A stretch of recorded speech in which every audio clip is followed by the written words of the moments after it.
क्या आपने ऐसे माँ बाप को देखा है जो अपने ही औलादों से भेदभाव करती हो, जो एक से इतना प्यार और बाकी सब से इतनी नफरत कि उनकी शक्ल देखना भी पसंद ना करते हो? जी हाँ, आज मैं एक ऐसे ही केस के बारे में चर्चा करूंगा जिसमें एक लड़के के कहने भर से ही उनके माँ बापों ने बाकी तीन लड़कों को अपनी प्रॉपर्टी से बेदखल कर दिया और उसके कहने से बाकी तीन लड़कों पर मेंटेनेंस का केस कर दिया।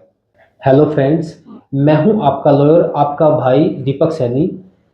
आज एक केस था जिसमें एक ओल्ड कपल के चार बेटे हैं और उन चारों की शादी हो रखी है और उनके भी बच्चे हो रखे हैं।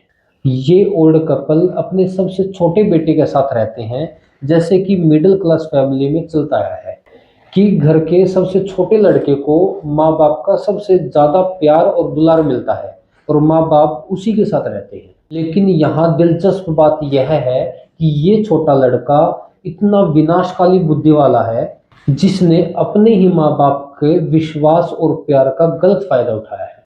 इनके फादर आर्मी से अच्छी पोस्ट से सूबेदार मेजर पोस्ट से रिटायर्ड हैं और इसके फादर के पास में अच्छी प्रॉपर्टी है। करीब 24 एकड़ एग्रीकल्चर लैंड है जो कि रेंट पे दे रखी है। हरियाणा में ठेका बोलते हैं रेंट को। एग्रीकल्चर लैंड को अगर रेंट पे देते हैं तो उसको ठेका बोलते हैं कि ठेके पे दे रखी है। इतना ठेका आता है।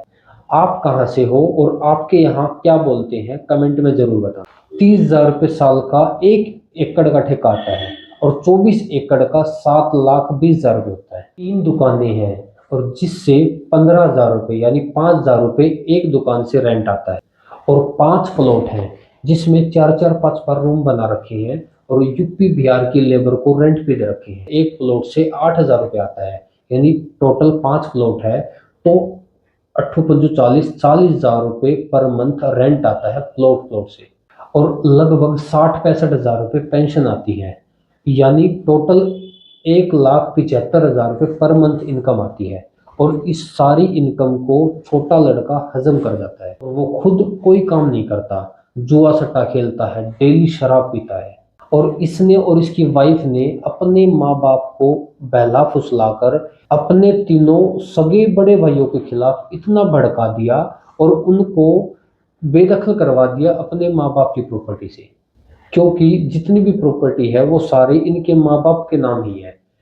Maintenance and welfare of parents and senior citizen act 2007 के अकॉर्डिंग कोई भी बुजुर्ग महिला या पुरुष जिसकी उम्र 60 साल से ज़्यादा है और उनके द्वारा अर्जित की हुई मूवेबल या इमूवेबल प्रॉपर्टी से वो अपना भरण पोषण करने में असमर्थ हो तो वे अपने एरिया के एसडीएम यानी सब डिविजनल मजिस्ट्रेट या एडीएम यानी एडिशनल डिस्ट्रिक्ट मजिस्ट्रेट के पास जाकर अपनी शिकायत दर्ज करवा सकते हैं। और इसी एक्ट का नाजायज फायदा उठाकर इस छोटे लड़के ने अपने तीनों बड़े भाइयों के खिलाफ अपने माँ बाप से मेंटेनेंस का केस डलवा दिया।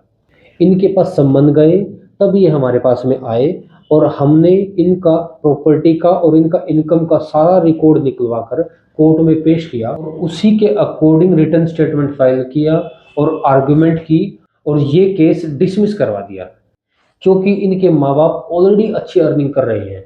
इसकी मदर के नाम पर सारी प्रॉपर्टी है, एग्रीकल्चर प्लॉट और शॉप्स, जिनसे वो 1,10,000 रुपये पर मंथ अर्निंग कर रही है और इसके फादर की पेंशन आ रही है 65,000 रुपये पर मंथ, जिससे 1,75,000 दोनों पर मंथ अर्निंग कर रहे हैं। और हमारे क्लाइंट्स दूसरों की जमीन ठेके पर लेकर खेती करते हैं और रेंट पे रहते हैं और ज़्यादा पढ़े लिखे भी नहीं है, कोई 10वीं पास है, कोई +2 पास है। और अगर फसल अच्छी हो जाती है तो महीने के लगभग 15 से 20,000 रुपये एवरेज निकल के आते हैं, क्योंकि जो फसल है वो 6 महीने में बिकती है तभी इनकम आती है और अगर फसल खराब हो गई तो इनकम जीरो, उन 6 महीनों की इनकम जीरो हो जाती है।